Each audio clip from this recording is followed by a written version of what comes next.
Hello friends. Recently America के new president elect Donald Trump ने कहा है कि हम ब्रिक्स नेशंस पे 100% टैरिफ लगा देंगे। क्यों?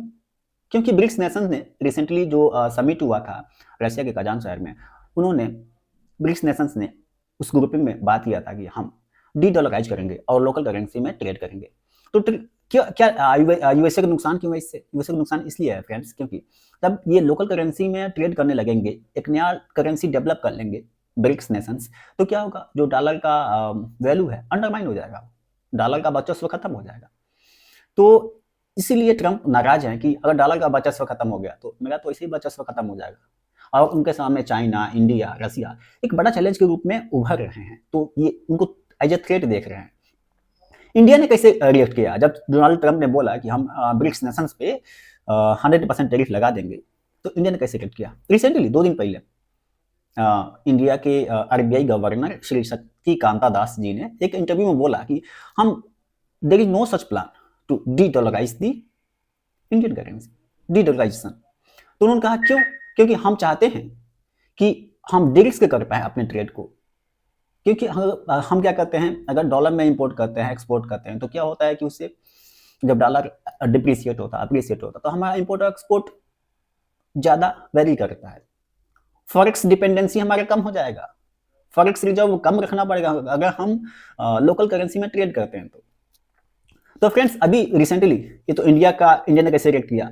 चाइना क्या बोलता है? रिसेंटली यूएसए ने चाइना पे ट्रेड बैरियर लगा दिया है। उन्होंने बोला कि जो कंप्यूटर चिप्स हैं, software and high bandwidth memory chips हैं, अदर हाई टेक इक्विपमेंट्स है, चाइना की से जो ओरिजिनेट होकर यूएसए में जा रहा था, तो यूएसए में कहता कि नहीं, इसको ट्रेड बैरियर लगाओ, इन पे टैरिफ लगाओ, ताकि इनका इंपोर्ट यूएसए में कम हो पाए। अगर टैरिफ लगा देगा, टैरिफ बढ़ा देगा, तो क्या होगा? वो प्रोडक्ट उस कंट्री में महंगा हो जाएगा, तो नेचुरली उस प्रोडक्ट का डिमांड कम हो जाएगा।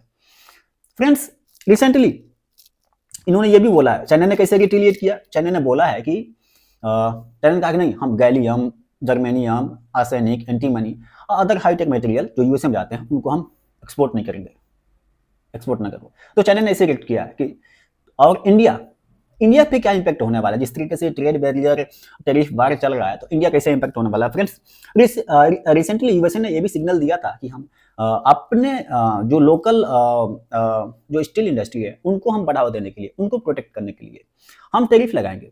और इंडिया यूएसए को एक large chunk of steel export करता है। तो फ्रेंड्स, ऑलरेडी इंडिया का जो स्टील सेक्टर है वो स्ट्रेस में है। इनका जो एक्सपोर्ट था 2024-25 में घट के 36% हो गया, जबकि ये पहले 41% हुआ करता था लास्ट प्रीवियस ईयर में।